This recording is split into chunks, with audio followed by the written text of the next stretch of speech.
Rachel Martinez arrived at the Millbrook Community Health Clinic every morning at exactly 7:30, wearing the same unremarkable civilian clothes and carrying the same worn leather medical bag her grandfather had given her decades ago. The other staff members barely noticed her anymore. To them, she was just Rachel from the Volunteer Medical Advisor Program, a quiet woman in her mid-30s who restocked supplies, organized paperwork, and occasionally helped with minor first aid situations. What they didn't know was that Rachel had spent over a decade as the chief tactical medic for Delta Force, commanding medical teams during some of the most classified special operations missions in modern military history.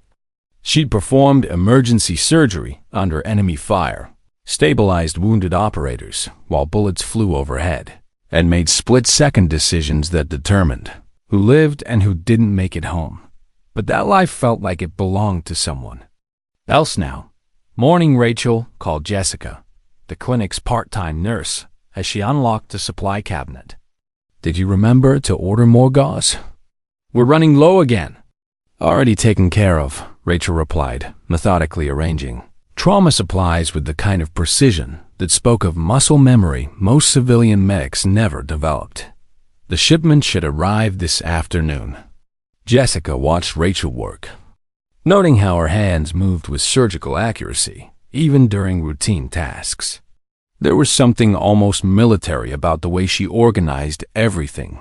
Trauma supplies separated by severity, medications arranged by emergency protocols, equipment positioned for maximum efficiency during crisis situations.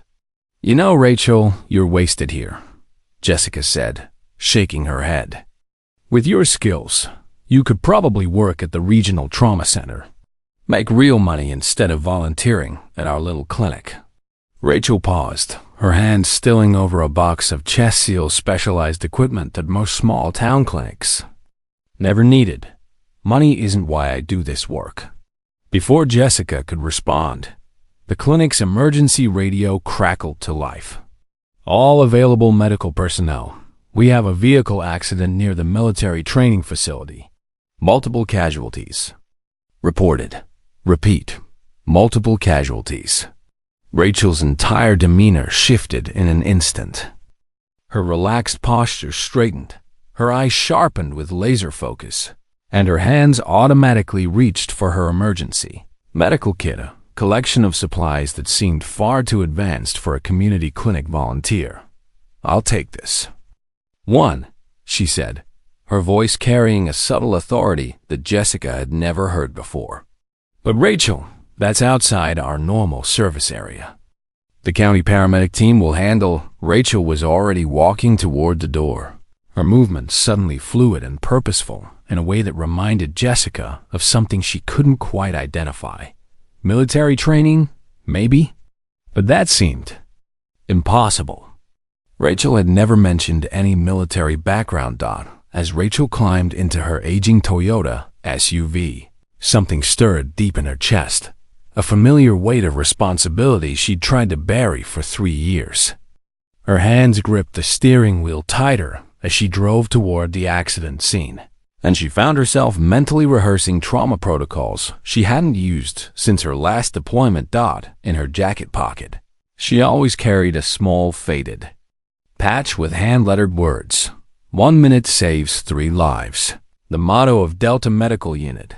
She told herself 1,000 times that those days were over, that she was just Rachel the volunteer now, not Chief Medical Officer Martinez of Special Operations Command.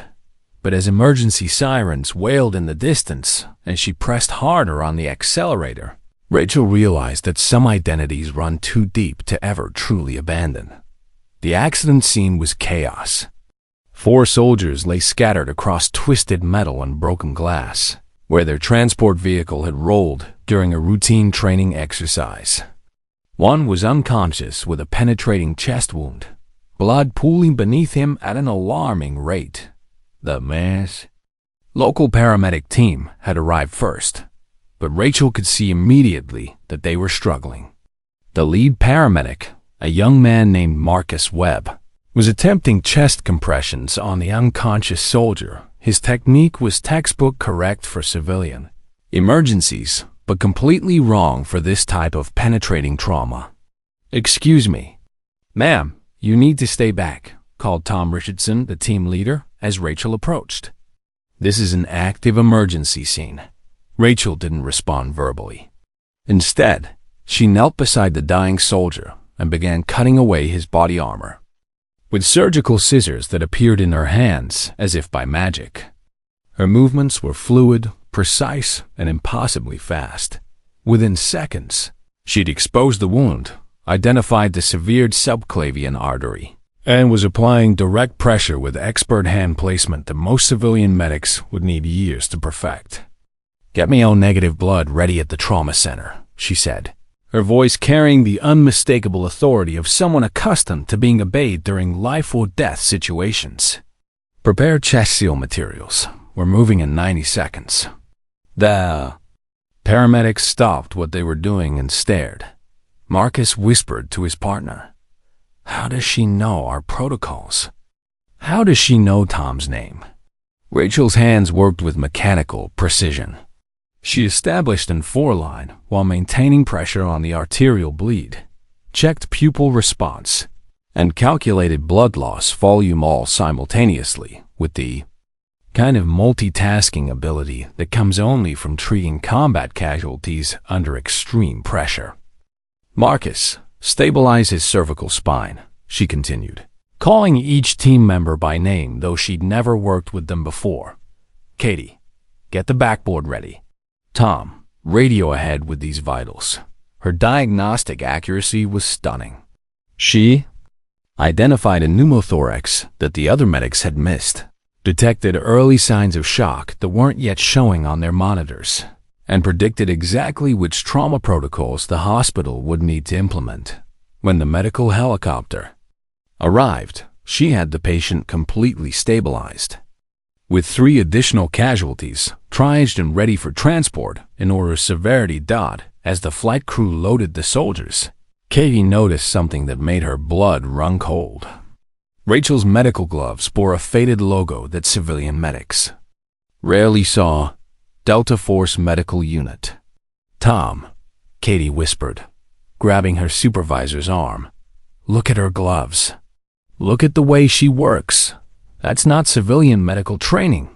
The helicopter lifted off, carrying casualties who would have died without Rachel's intervention. She stood in the rotor wash, hair whipping around her face, watching the aircraft disappear toward the trauma center. "Ma'am," Marcus approached carefully, his voice shaky with awe and suspicion, "I have to ask, what's your background?" Those weren't standard civilian procedures. Rachel pulled off her gloves and looked at the young paramedic. For a moment, her carefully maintained anonymity hung in the balance like a coin spinning in the air. "I've had some military medical experience," she said quietly, already turning toward her SUV. "Some experience?" Katie had overheard. "Lady, I've worked with Army medics, Navy corpsmen, Air Force PJs. None of them work like that. That was special operations level trauma medicine." Rachel started walking faster, but Tom was already making phone calls, his voice urgent as he spoke to someone at the Regional Medical Command. "Rachel Martinez," he called out, reading from his phone screen. "Former Chief Combat Medic, Delta Force. 10 years of service, classified missions, distinguished service record." Rachel stopped walking. "The soldier you just saved," Tom continued, still reading from his screen. "He's going to live because the best combat medic in special operations history happened to be volunteering at our little community clinic. The secret she'd guarded for 3 years was out, scattered like the wreckage behind them. And somehow, standing there in the fading afternoon light with the taste of rotor wash still in her mouth, Rachel realized she wasn't sure if that terrified her or relieved her. The questions started immediately. By the next morning, Rachel found herself sitting in the sterile office of Dr. Jennifer Walsh, the trauma center director who'd received the casualties from the accident scene. The blinds were drawn, and Dr. Walsh's expression was a mixture of professional curiosity and barely contained amazement. "I need to understand what happened yesterday," Dr. Walsh said, pulling up surgical reports on her computer. "The soldier with the arterial bleed, according to our surgeons, he should have been dead before he reached our facility. Your field stabilization was so precise that we barely had to adjust your work." Rachel sat quietly, her hands folded in her lap, knowing this conversation was inevitable.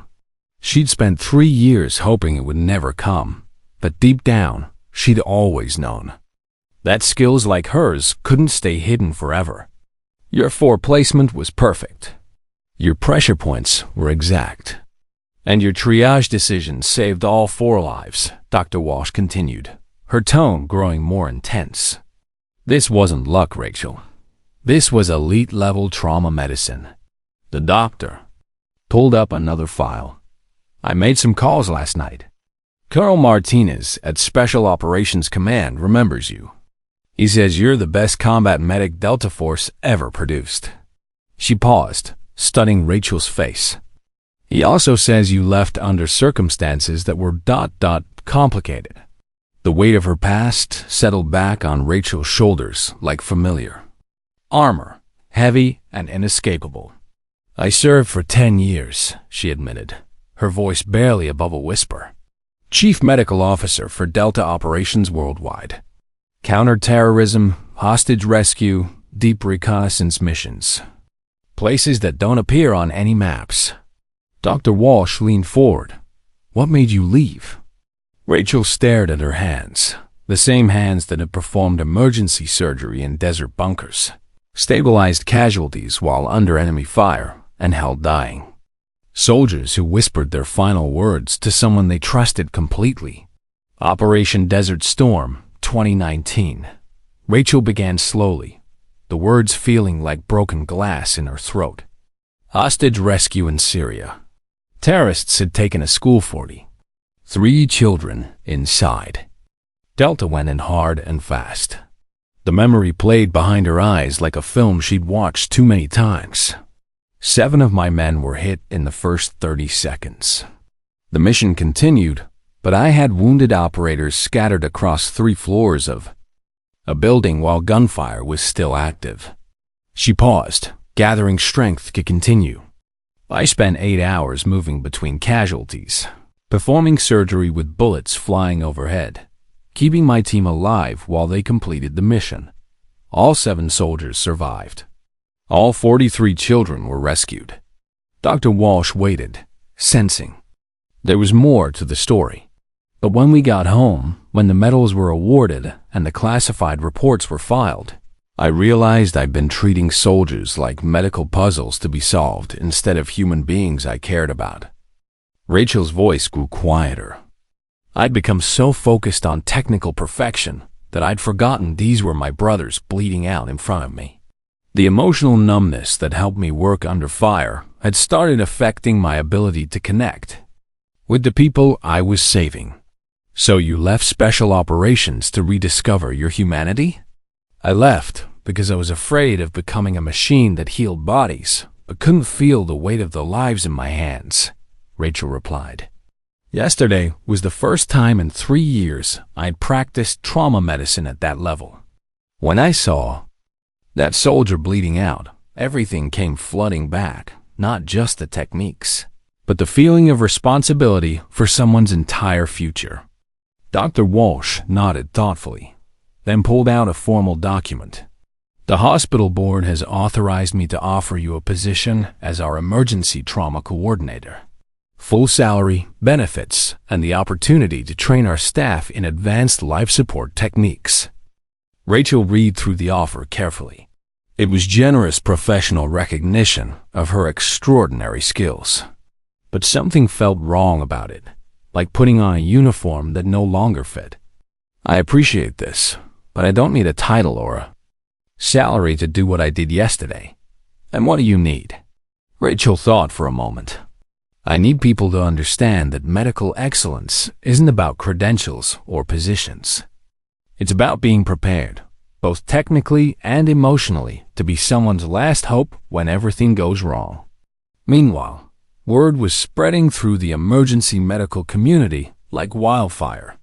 Marcus Webb, the young paramedic who'd first noticed Rachel's techniques, couldn't stop talking about what he'd witnessed.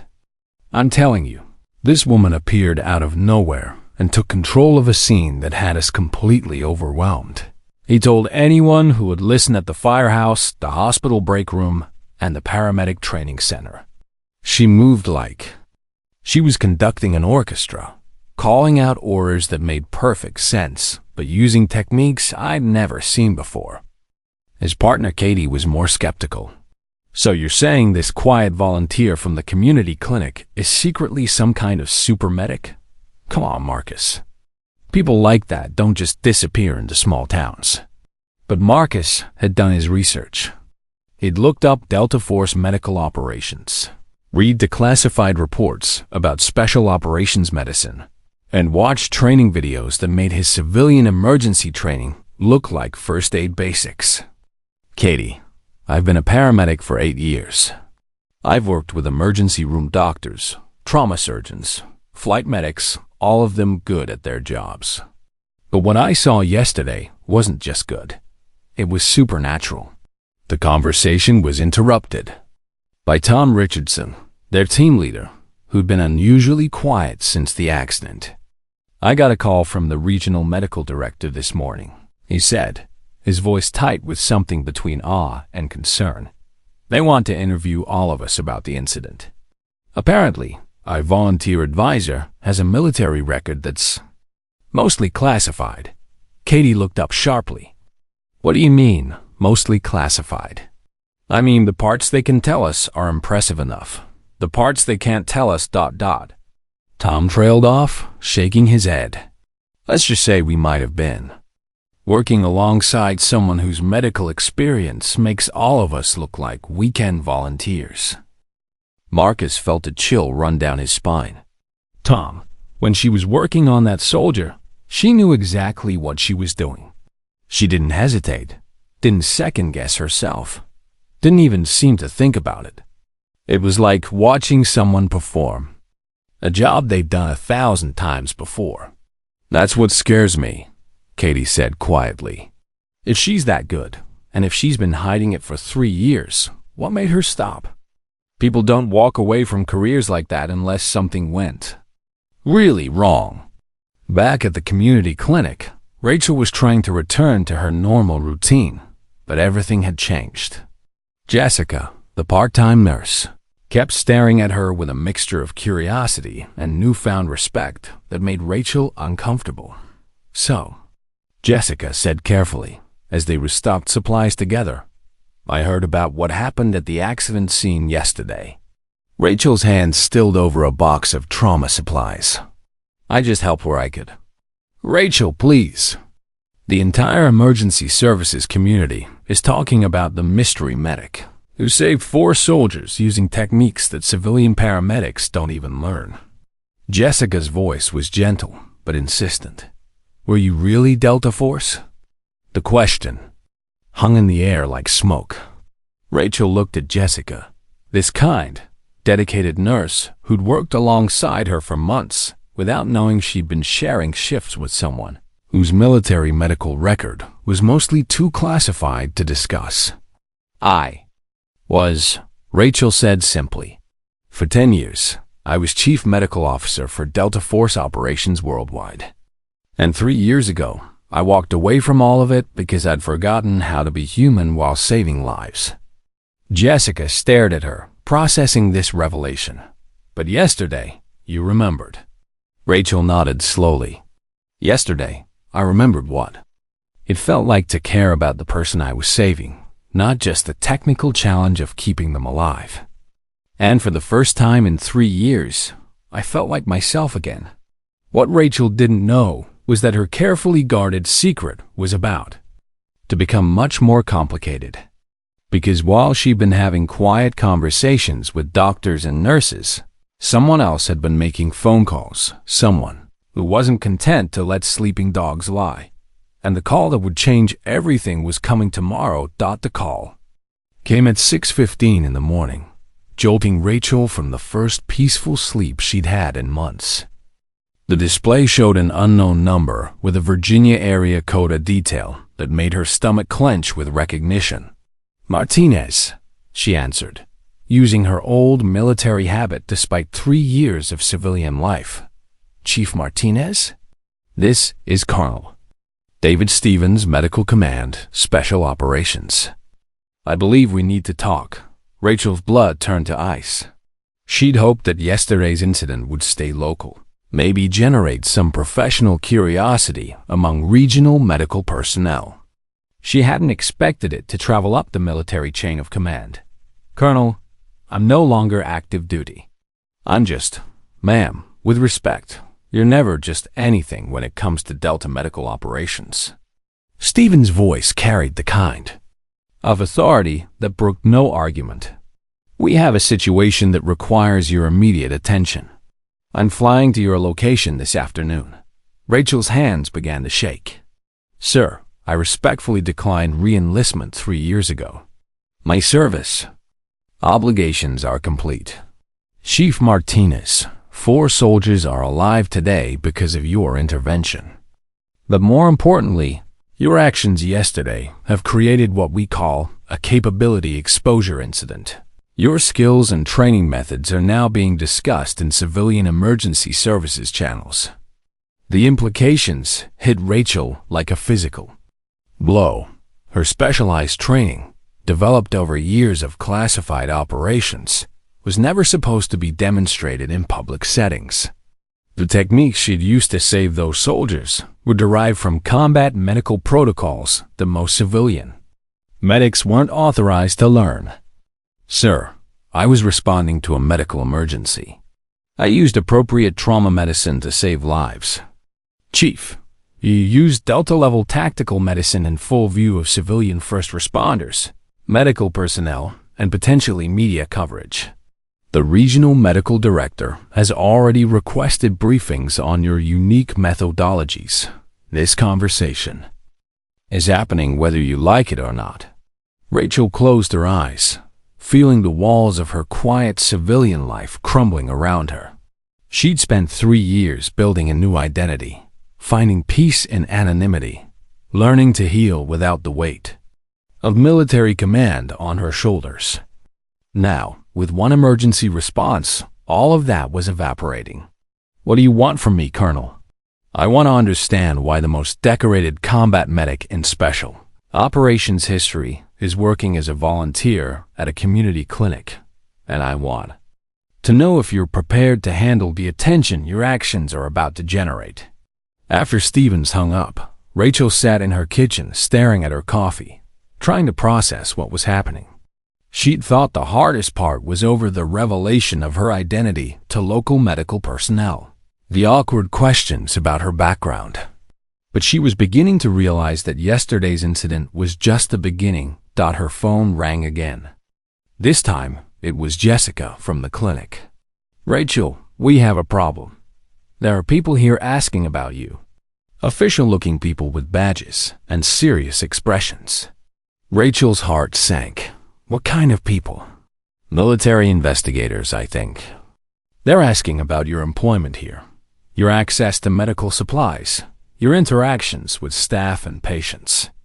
Jessica's voice was tense with worry. "Rachel, they're treating this like you've done something wrong."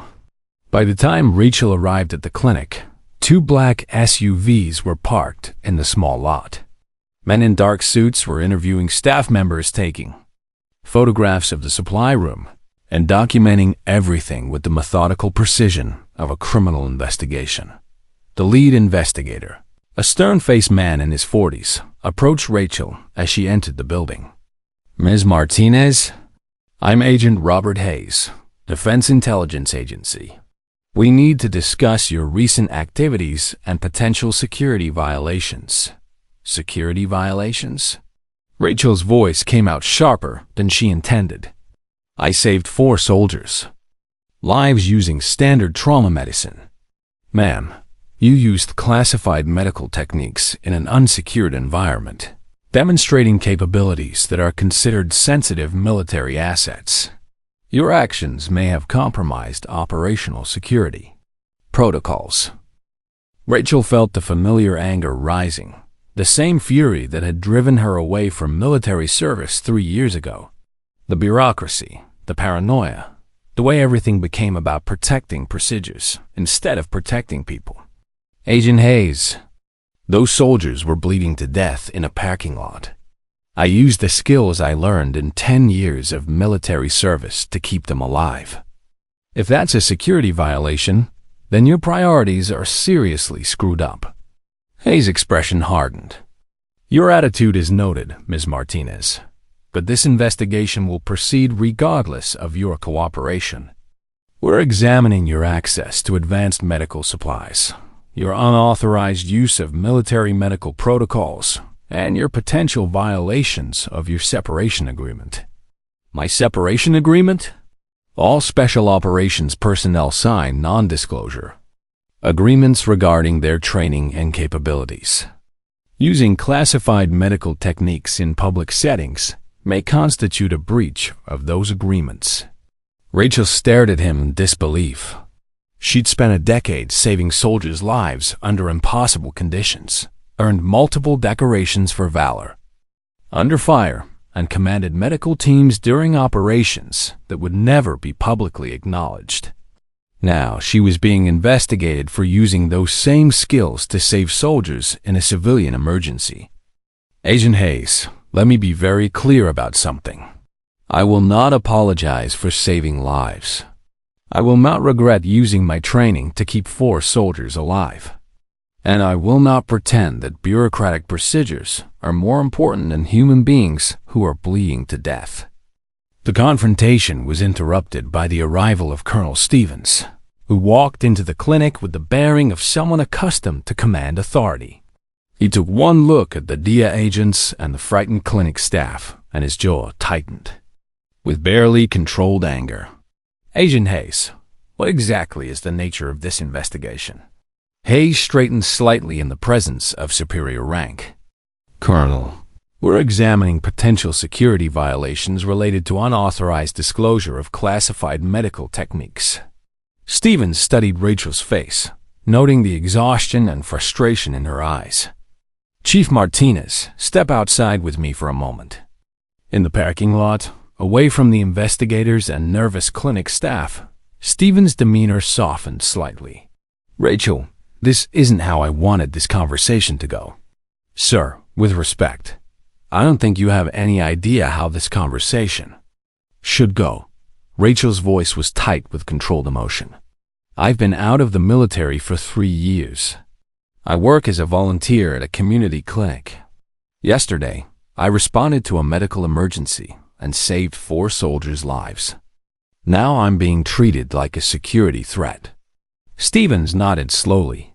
The investigative response isn't my call, but your actions yesterday have created complications that extend beyond this local incident. What complications? Your demonstration of Delta medical capabilities has generated interest from multiple agencies. Military Medical Command wants to understand your current training methods. The Department of Veterans Affairs is asking questions about former Special Operations personnel and their civilian activities. And unfortunately, some people are questioning why someone with your capabilities isn't still serving. Rachel felt the trap closing around her. She tried to build a quiet life away from the scrutiny and pressure of military service. But her skills, the very abilities that had once made her invaluable, were now making that impossible. Colonel, I left active duty for personal reasons. That haven't changed. I'm not interested in returning to military service. I'm not interested in being anyone's poster child for veteran transition success stories. I understand that. But Rachel, you need to understand something too. When someone with your background surfaces in a public incident like this, it creates ripple effects that neither of us can control. As if summoned by his words, Rachel's phone began buzzing with notifications. News outlets, medical journals, military bloggers, somehow, Word was spreading about the mystery medic who'd saved soldiers using extraordinary techniques. How did this become public? She asked, scrolling through messages from reporters requesting interviews. Stephen's expression grew grim. In today's world, everything becomes public eventually. The question is whether you want to control the narrative or let other people tell your story for you. Rachel looked at the investigators still working inside the clinic, at the growing media attention, at the peaceful life she'd built slowly being dismantled by forces beyond her control. For the first time since leaving the military, she felt truly trapped. And she was beginning to realize that the hardest fight of her life wasn't going to be about saving other people. It was going to be about saving herself. That night, Rachel sat in her small apartment with her laptop open, surrounded by military documents she hadn't looked at in 3 years. If they were going to investigate her, she was going to be prepared. More importantly, if she was going to fight back, she needed to understand exactly what weapons they were using against her. She started with her separation agreement the document Agent Hayes had mentioned. Reading through the dense legal language, she found the sections about non-disclosure of training methods and operational capabilities. But she also found something else: explicit protections for emergency medical response in life-threatening situations. Her phone rang. Marcus Webb, the young paramedic from the accident scene. Ms. Martinez? I hope it's okay that I'm calling. I got your number from the clinic directory. What can I do for you, Marcus? Ma'am, there were some men asking questions about yesterday's incident. Official-looking guys who seemed real interested in the techniques you used.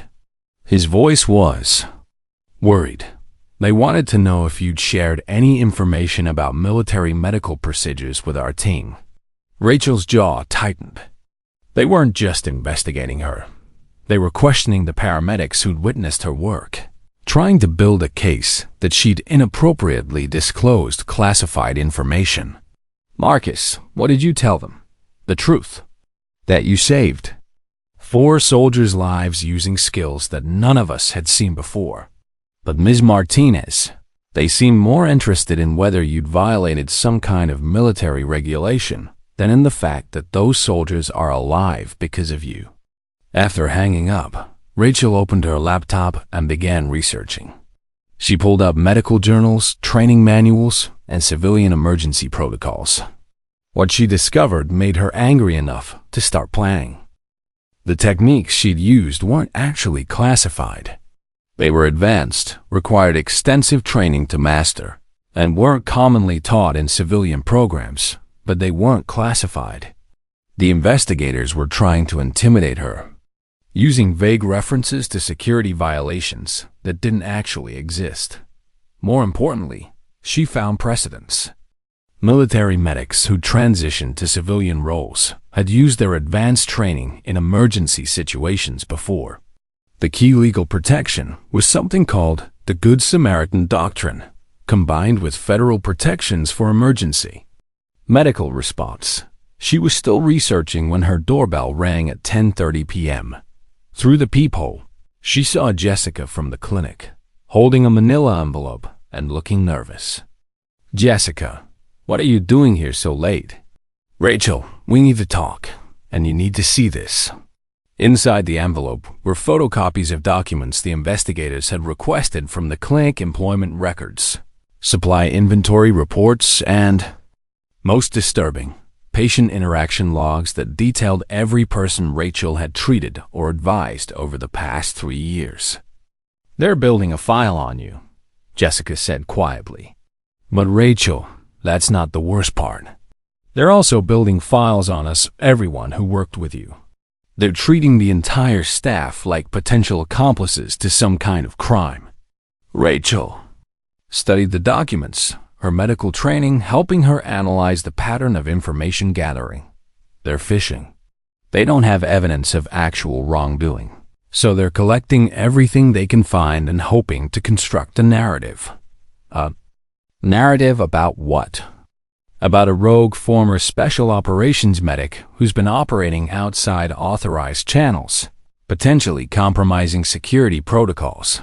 Rachel looked up at Jessica.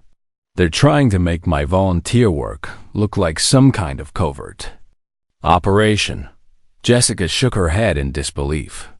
You restocked our supply closets and helped with first aid training.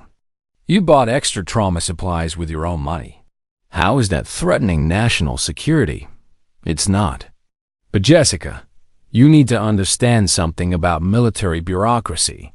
Sometimes the institution protects itself by destroying the people who make it look bad.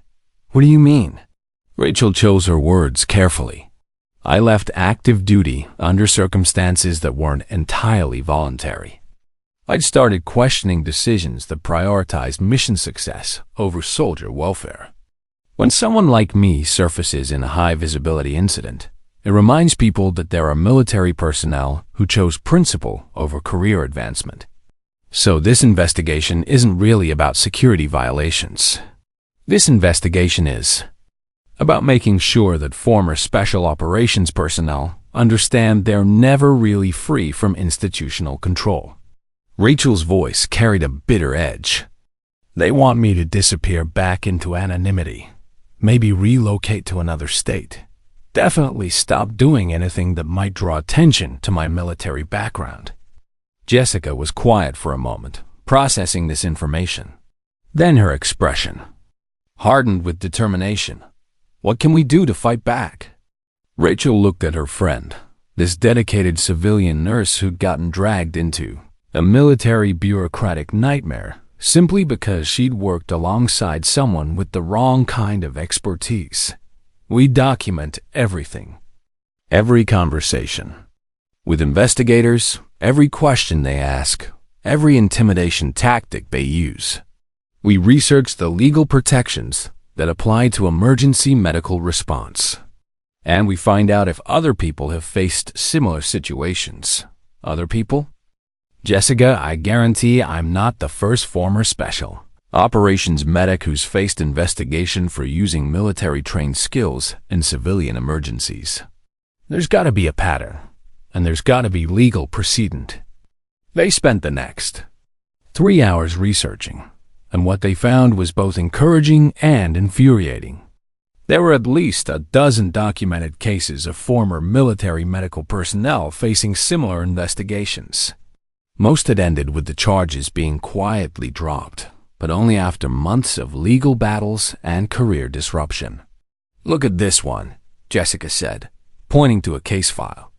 The Air Force pararescue medic investigated for using unauthorized techniques to save civilians in a car accident.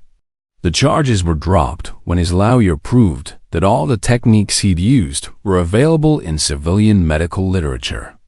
Rachel nodded. And this one Navy corpsman investigated for exceeding scope of practice when she treated casualties at a mass shooting.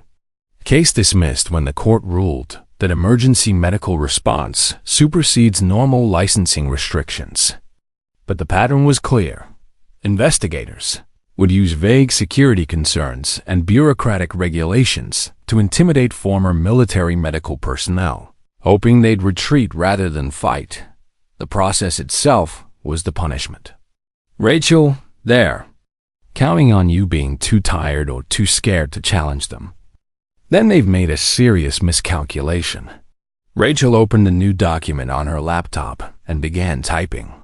If they wanted to investigate her, she was going to give them something worth investigating.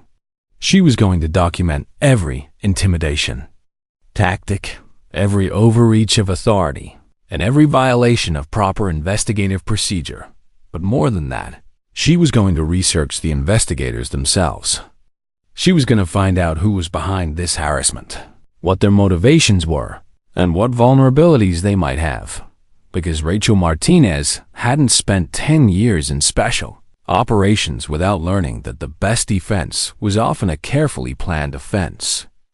And she was about to remind them why Delta Force had made her their chief medical officer in the first place. Rachel's counterattack began at 7 a.m. with a phone call to the one person she'd hoped never to contact. Again, her former commanding officer, General Patricia Hayes, no relation to the DIA agent, but but someone with infinitely more authority and a much better understanding of how military bureaucracy actually worked. General Hayes? This is Chief Martinez, formerly Delta Medical. I need to discuss an unauthorized investigation that's targeting veteran medical personnel. Rachel? Jesus, I heard about the incident yesterday, but I had no idea it had escalated to DIA involvement. Give me the full situation report. Rachel laid out everything. The security violation accusations, the harassment of civilian medical personnel, and most importantly, the pattern of intimidation tactics being used against former special operations medics who'd used their training in civilian emergencies. General, this isn't about security protocols. This is about institutional intimidation designed to keep veteran medical personnel from practicing their skills in civilian settings. There was a long pause. Rachel, you're saying this is broader than just your incident? I'm saying I've identified at least 12 similar cases in the past 5 years, all involving former military medical personnel, all using the same investigative tactics, all designed to silence people who might demonstrate that military medical training is superior to civilian standards. That's a serious accusation. It's a serious pattern, ma'am, and I believe it's being coordinated at levels high enough to cross service branches and civilian agencies. Another pause. What do you need from me? I need someone with enough authority to ask questions about who authorized this investigation, what legal basis they're using, and why they're treating emergency medical response as a potential security violation. Consider it done. But Rachel, if you're right about this being a broader pattern, you're taking on people who have significant institutional power. General, 4 soldiers are alive because I used my training to save them. If that makes me a target, then I'm exactly the right person to take this fight. While waiting for General Hayes to make her inquiries, Rachel drove to the regional library and settled into a research desk with access to legal databases. She had work to do. She started by researching Agent Hayes and his team. What she found was interesting. Hayes specialized in investigations of former military personnel who transitioned to civilian roles. His case history showed a pattern of targeting veterans whose skills or knowledge might be considered sensitive. But more revealing was the pattern of how these investigations ended. Most targets eventually relocated, changed careers, or simply retreated from any activities that might draw attention. Very few had actually fought back, which explained why the intimidation tactics continued to work. Rachel was still researching when Marcus Webb called her cell phone. Ms. Martinez, we need to meet. I found something you need to see. They met at a coffee shop 20 minutes from the clinic. Marcus looked nervous but determined as he slid a folder across the table. After we talked last night, I started making calls to paramedics in other regions. I wanted to know if they'd ever worked with former military medics who'd faced similar problems. Rachel opened the folder. Inside were photocopied reports from emergency responders across 3 states, all describing incidents where former military medical personnel had been investigated after demonstrating advanced skills during civilian emergencies. Marcus, this is exactly what I needed. How did you get all this? Paramedic networks are pretty tight. Ms. Martinez, when word gets around that investigators are harassing someone for saving lives, people start sharing information. He leaned forward. But that's not the best part. He pulled out another document. This is a memo that was accidentally copied to the wrong department. It's from a DIA supervisory agent to regional field offices, providing guidance on how to handle problematic veteran medical personnel. Rachel read the memo with growing anger. It explicitly described former special operations medics as potential security risks whose advanced training made them difficult to manage in civilian settings. It recommended using regulatory investigations to discourage them from exceeding normal civilian medical protocols. Marcus, this proves that the investigations are coordinated, systematic, and designed to intimidate veteran medical personnel into hiding their capabilities. Ma'am, there's one more thing. I talked to a lawyer who specializes in veterans' rights cases. She says, if we can prove systematic harassment, we might be able to file a federal civil rights violation. Rachel's phone buzzed with a text from General Hayes. Call me immediately. We have a problem. Marcus, I need to take this call. But this is exactly what we needed to fight back. Rachel stepped outside to call General Hayes, and the conversation that followed confirmed her worst fears while also providing unexpected hope. Rachel, I made inquiries about your investigation. The good news is that there's no actual security violation. The techniques you used are all available in civilian medical literature, and your emergency response falls clearly under Good Samaritan protections. And the bad news? The bad news is that this investigation isn't really about you. It's about sending a message to other veteran medical personnel. You've become a test case for whether former special operations medics will submit to institutional intimidation or fight back. Rachel felt a chill of understanding. So, if I back down, it establishes precedent for harassing other veterans. But if you fight back, you're challenging a system that has significant resources and very little accountability. General Hayes paused. But Rachel, I also made some other calls. You're not as alone as they want you to think. What do you mean? I mean, there are people in Congress who've been asking questions about veteran harassment investigations. There are military medical officers who've been documenting cases like yours. And there are legal organizations that specialize in fighting institutional abuse of veteran rights. The conversation was interrupted by the arrival of Agent Hayes and two other investigators at the coffee shop. Rachel watched through the window as they approached Marcus, who was still sitting at their table with the research folder. General, they're harassing the civilian paramedics who helped me. This has gone beyond intimidation into active interference with emergency medical personnel. Document everything, Rachel.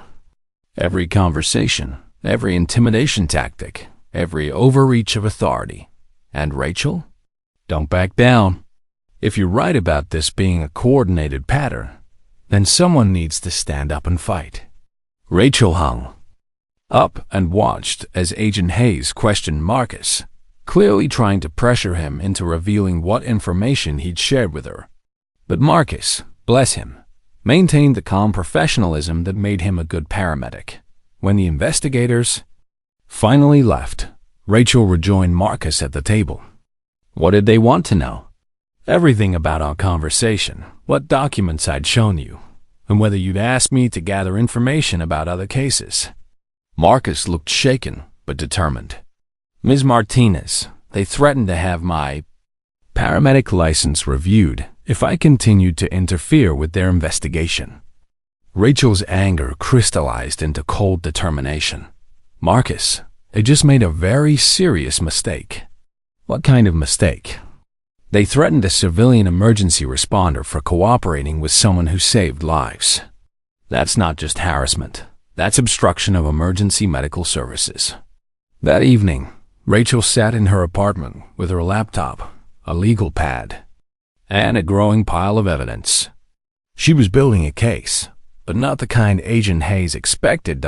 She was documenting a pattern of systematic harassment designed to intimidate veteran medical personnel into hiding their capabilities. She was proving that investigations like hers weren't about security, they were about institutional control. And tomorrow, she was going to file the first shot in a legal battle that would force them to either provide real evidence of wrongdoing or admit that they were harassing veterans for using their skills to save lives. But first, she had one more phone call to make. Colonel Stevens, this is Chief Martinez. We need to talk about your investigation. Chief, I'm glad you called. There have been some developments. Colonel, let me stop you there. I know about the coordinated harassment program. I know about the memo directing field agents to target veteran medical personnel. And I know that. My case is being used as a test to see if veterans will submit to intimidation or fight back. There was a long silence. Chief Martinez, where did you get that information? From people who believe that veterans who save lives shouldn't be harassed by their own government.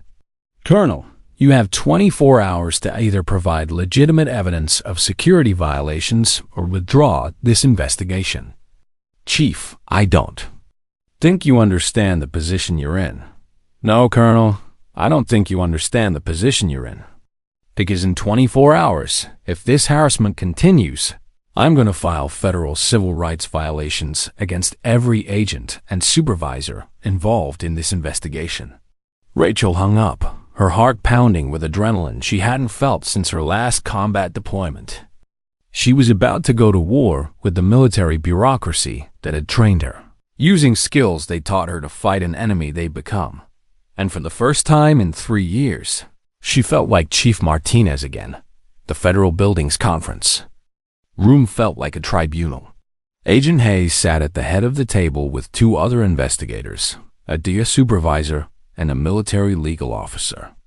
Across from them sat Rachel with her attorney Catherine Webb, Marcus's sister, who specialized in veterans' rights cases and copies of enough evidence to fill a small filing cabinet. Chief Martinez, Agent Hayes began, his tone carefully neutral. We appreciate you agreeing to this meeting. We hope we can resolve any misunderstandings about our investigation. Catherine leaned forward before Rachel could respond. Agent Hayes, let's be clear about what we're here to discuss. This isn't about misunderstandings. This is about a coordinated harassment campaign designed to intimidate veteran medical personnel. She slid a thick folder across the table. We have documentation of 12 similar investigations targeting former military medics who used their training in civilian emergencies. We have the internal memo directing field agents to target problematic veteran medical personnel. And we have evidence of intimidation tactics used against civilian emergency responders. Agent Hayes glanced at the folder but didn't open it. Ms. Webb, your client used classified medical techniques in an unsecured environment. Stop, Rachel interrupted, her voice carrying the authority that had once commanded medical teams under fire. Agent Hayes, every technique I used is documented in civilian medical literature. Every procedure I performed is taught in advanced trauma life support courses available to any licensed medical professional. She pulled out her own folder. I've researched every procedure I used. Subclavian artery compression taught in civilian trauma courses. Pneumothorax identification standard emergency medicine. 4 placement during shock basic paramedic training. The issue isn't the individual techniques, the DIA supervisor interjected. The issue is your demonstrated level of capability, which could compromise operational security if what? Rachel's voice grew colder. If other people realize that military medical training is superior to civilian standards. If emergency responders start asking why veteran medics aren't being utilized effectively in civilian medicine. Catherine placed another document on the table. This is a sworn affidavit from General Patricia Hayes, former Deputy Surgeon General, confirming that no classified medical techniques were used in the incident under investigation. The room grew quiet as the legal officer reviewed the document. Rachel could see the investigator's confidence beginning to crack. Furthermore, Catherine continued, we have evidence that similar investigations have been used systematically to drive veteran medical personnel away from civilian emergency response roles. This constitutes a clear violation of federal civil rights protections. Agent Hayes finally opened the evidence folder and began reading. Rachel watched his expression change from bureaucratic confidence to growing concern as he realized the scope of what they documented. The pattern is clear, Rachel said, pressing her advantage.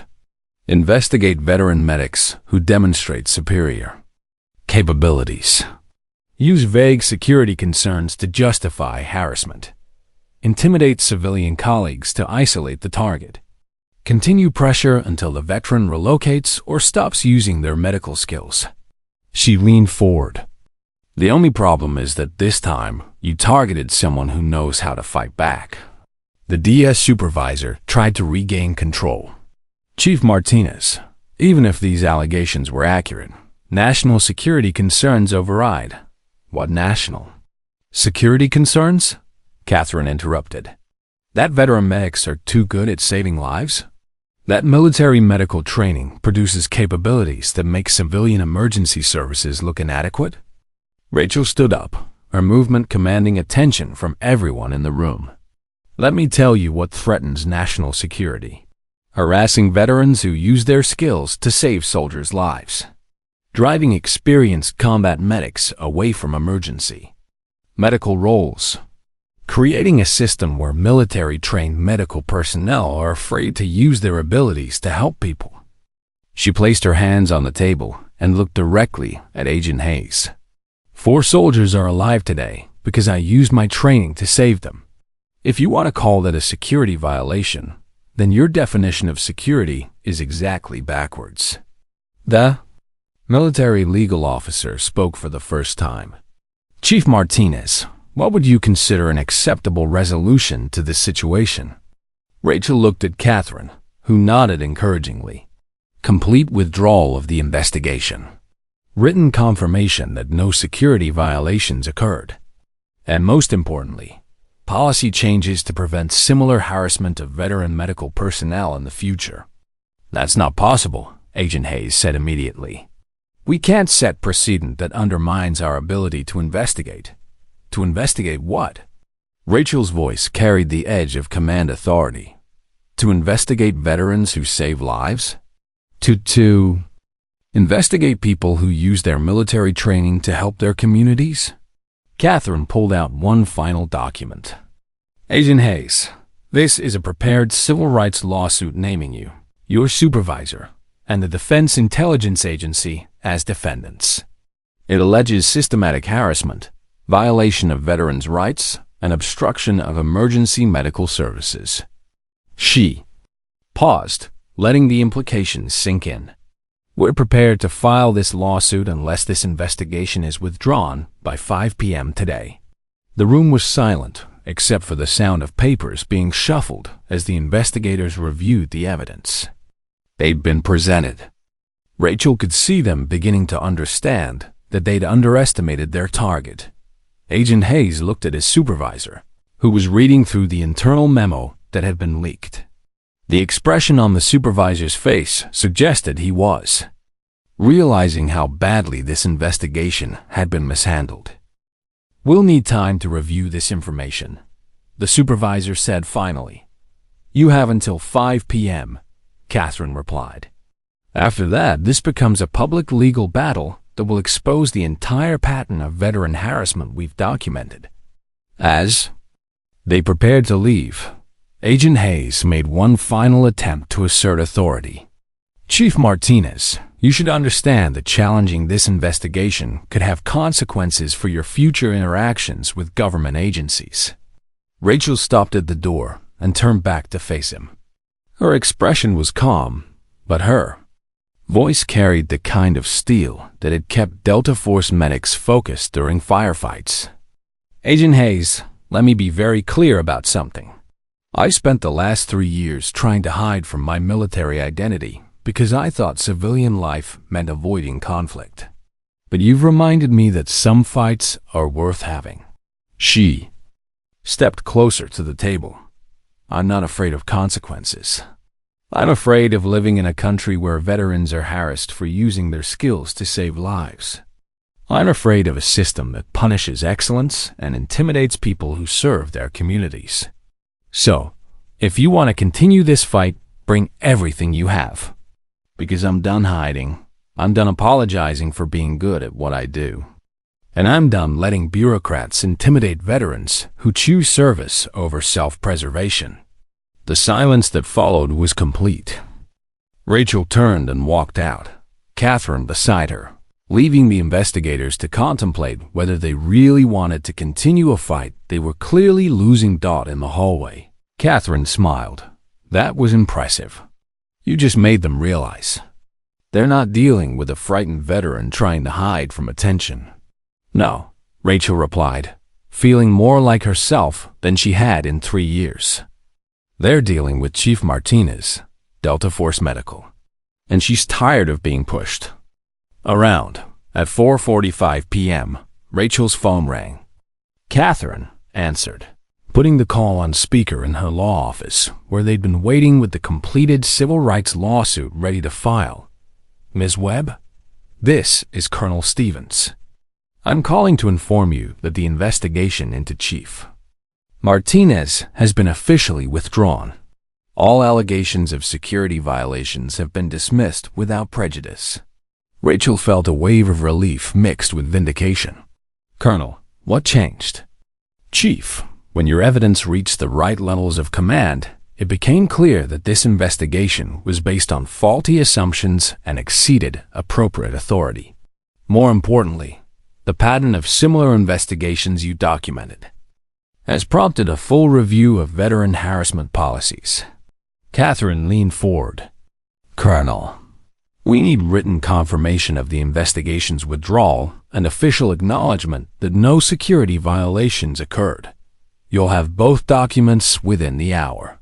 But Chief Martinez, there's something else. General Hayes asked me to extend an offer from Military Medical Command. Rachel's stomach tightened. What kind of offer? A consulting position developing training protocols for civilian emergency responders. The military has realized that veteran medical personnel represent an underutilized resource for improving civilian emergency medicine. The irony wasn't lost on Rachel. 3 days ago, they'd been investigating her for using military medical skills in civilian settings. Now, they wanted to hire her to teach those same skills to civilian medics. I'll consider it, Colonel. But right now, I'm more interested in making sure other veterans don't face the harassment I experienced. That's already being addressed. The internal memo you obtained has prompted a complete review of investigation protocols. Agent Hayes has been reassigned, and new guidelines are being implemented to prevent similar incidents. After Stevens hung up, Catherine smiled broadly. Rachel, you just won more than a personal victory. You've changed policy for thousands of veteran medical personnel. But Rachel was thinking about something bigger than policy changes. She was thinking about Marcus Webb and the other civilian emergency responders who'd supported her fight. She was thinking about the community clinic where she'd found peace before this crisis began. Catherine, I want to do something with this victory. Something that helps both veterans and civilian medical personnel. What did you have in mind? Rachel looked out the window at the small town where she'd tried to disappear 3 years ago, where she'd rediscovered her humanity while hiding her capabilities, where civilian medics had stood up for her when bureaucrats tried to tear her down. I want to start a training program.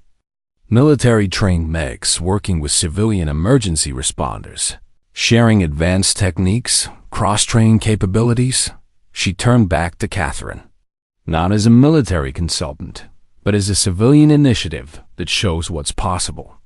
When we stop seeing military and civilian medicine as separate worlds. That evening, Rachel returned to the community clinic for the first time since the investigation began. The staff was waiting for Jessica, Marcus, Katie, Tom, and a dozen other emergency responders who'd heard about her legal victory. So, Jessica said as Rachel walked through the door, "Are we getting our volunteer medical advisor back?" Rachel looked around at these dedicated professionals who'd supported her when the military bureaucracy tried to intimidate her into silence. "You're getting something better. You're getting a partner." Marcus stepped forward. "Ms. Martinez, we heard about the military's job offer. Are you going back to active duty?" "No, Marcus. I'm staying right here. But I'm done pretending that my military medical training is something to hide." She looked around the room. "I'm going to use my skills, my experience, and my connections to build something new." "What kind of something new?" Katie asked. Rachel moved to the whiteboard where she'd once explained Trauma protocols during an impromptu training session. A training center where military medics transitioning to civilian life can share their expertise with civilian emergency responders, where advanced trauma techniques are taught alongside community medicine, where we prove that military and civilian medical personnel are strongest when they work together. Tom nodded approvingly, like a bridge between military and civilian emergency medicine? Exactly. We'll call it the Veterans Emergency Response Initiative. Military-trained medics providing advanced training to civilian first responders, while civilian medics teach community health approaches to veterans transitioning to civilian medical careers. Jessica was already taking notes. Rachel, the clinic board would support this. We've seen what military medical training can accomplish. Having access to those techniques could save lives throughout the region. Over the next hour, they planned the initiative. Military medics would provide training in advanced trauma care, tactical medicine, and mass casualty response. Civilian medics would teach community health, patient interaction, and healthcare system navigation. Emergency responders would cross-train in both military and civilian protocols. The best part, Rachel explained, is that we're not asking permission from military bureaucrats or government agencies. This is a civilian initiative, funded by civilian sources, designed to serve civilian communities. Marcus raised his hand. Ms. Martinez, what about the veterans who might still face harassment for using their military training? Rachel's expression grew serious. Marcus, that's exactly why we're doing this. When veteran medical personnel are integrated into civilian emergency services through official training programs, it becomes much harder for anyone to claim they're exceeding authorized scope of practice. Catherine, who'd stayed for the planning session, added legal perspective. Plus, organized training initiatives create legal protections for both military and civilian personnel. It's much harder to harass someone who's operating within an established community program. As the meeting wound down, Jessica pulled Rachel aside. 3 days ago, you were trying to hide your military background. Now you're building an organization to showcase military medical expertise. What changed? Rachel looked around the clinic, where she'd spent months restocking supplies and organizing paperwork, trying to find purpose without drawing attention to her capabilities. Jessica, I spent 3 years thinking that leaving the military meant abandoning everything I'd learned and everyone I used to be. But this crisis taught me that running from your skills doesn't make you more human, it just makes you less useful.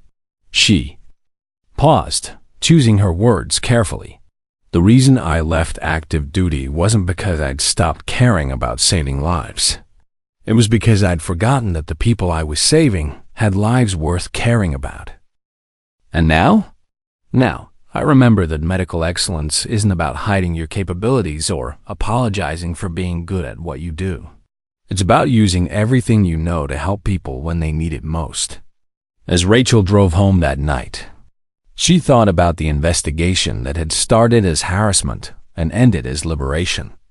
Agent Hayes had tried to make her disappear back into anonymity, but instead he'd forced her to remember who she really was. She wasn't just Rachel, the volunteer. She wasn't just Chief Martinez, Delta Force Medical.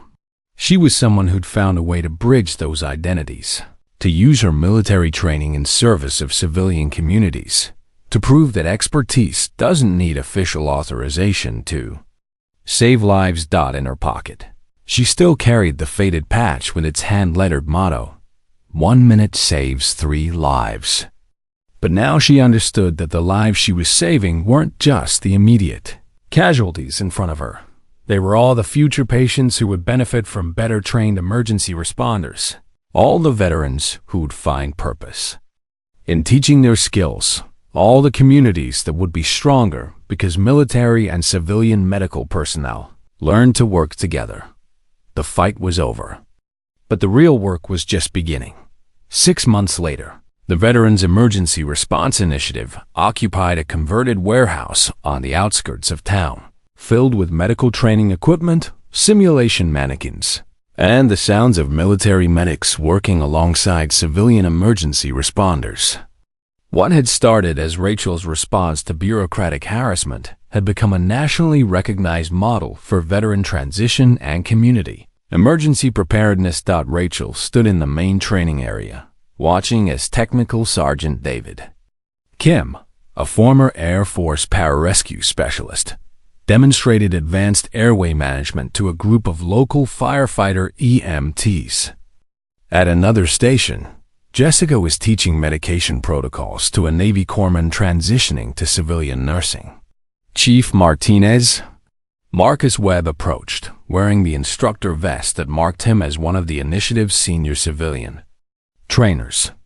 We just got confirmation that the State Emergency Management Agency wants to adopt our cross-training protocols statewide. Rachel smiled, remembering when Marcus had been intimidated by her military background. Now he was one of the program's most effective advocates, traveling throughout the region to demonstrate how military and civilian medical approaches could complement each other.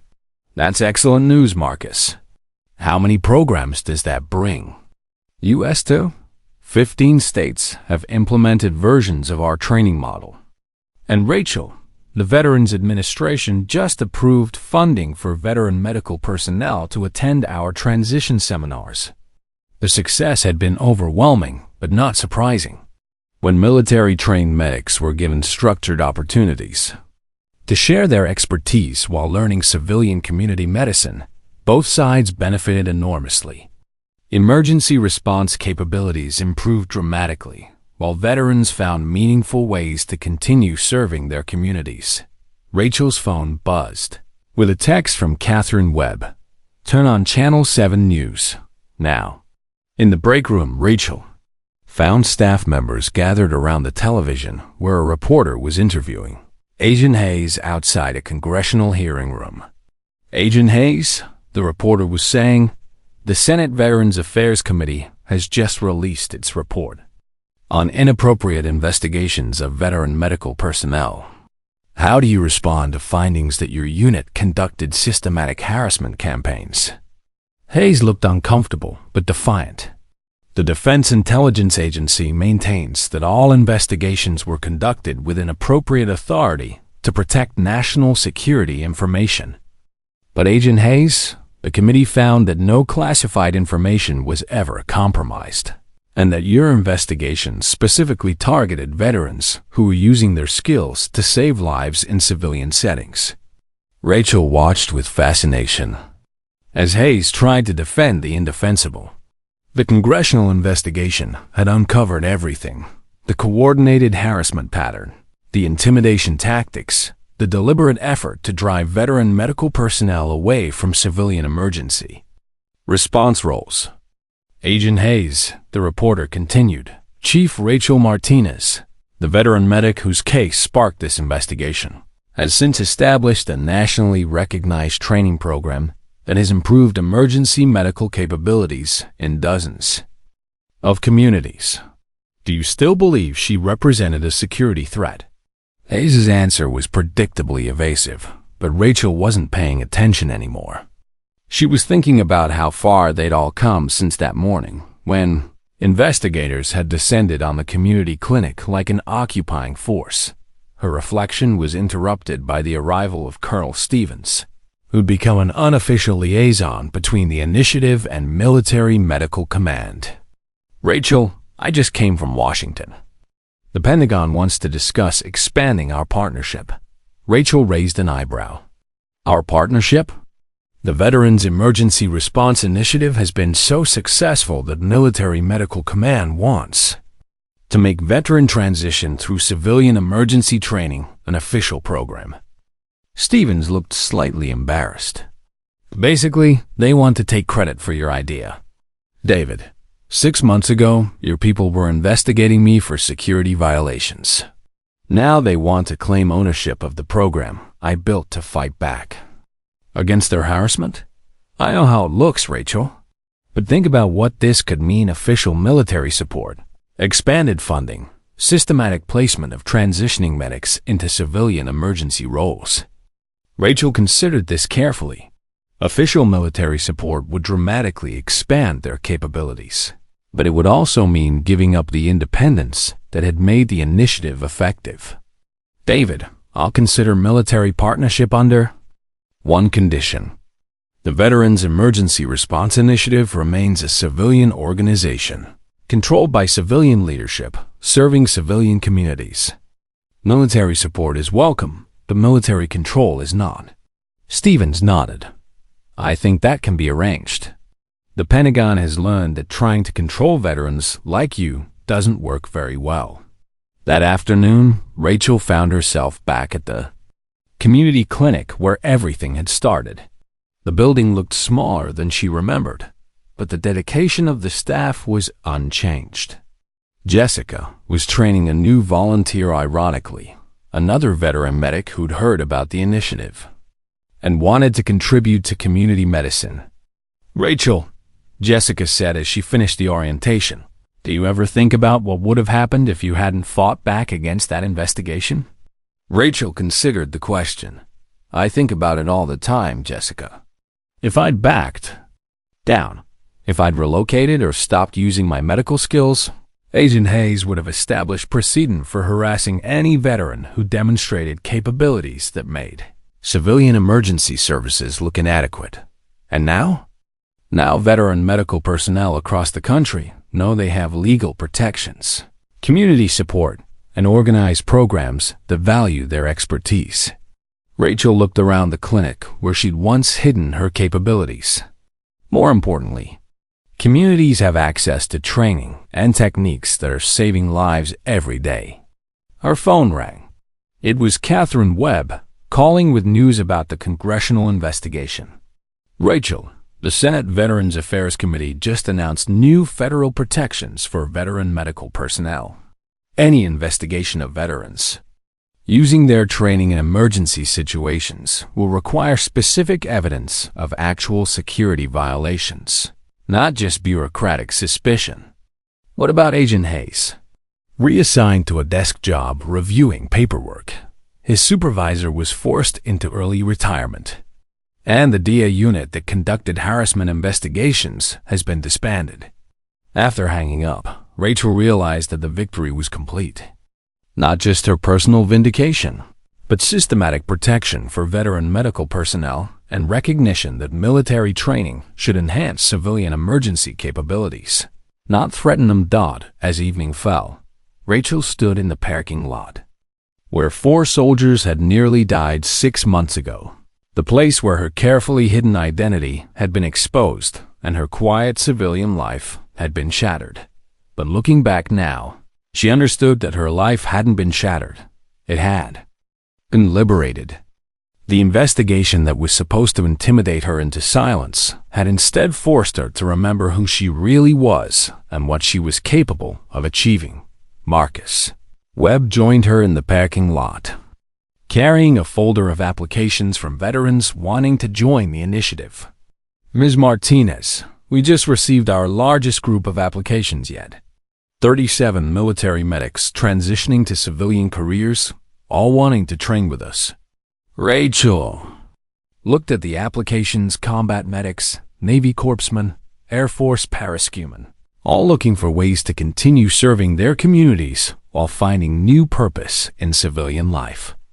Marcus, do you remember what you said the day we met? About how I probably only handled bicycle accidents? Marcus laughed. I was so wrong about everything.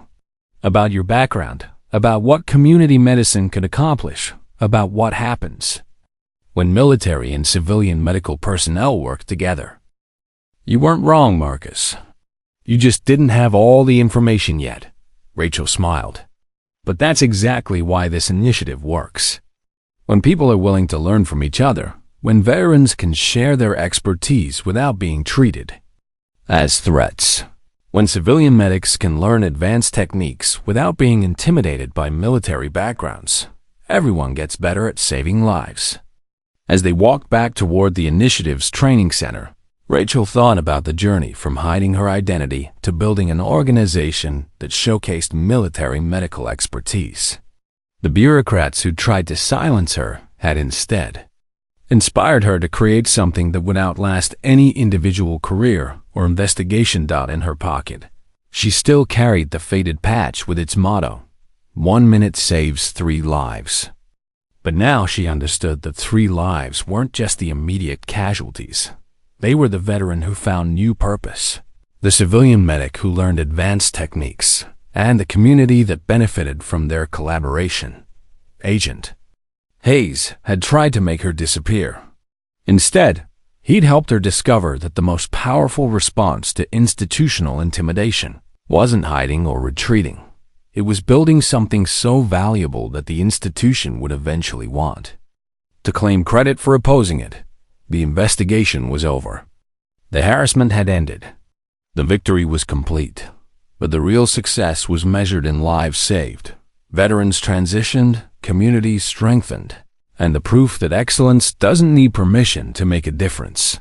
Rachel Martinez had finally found the perfect balance between her military identity and her civilian purpose. And she'd built something that would ensure other veterans would never have to choose between using their skills and avoiding harassment. Some fights are worth having. Some skills are worth defending. And some victories change everything. If you enjoyed this story, don't forget to hit the subscribe button and become a part of our Everyday Life Stories community.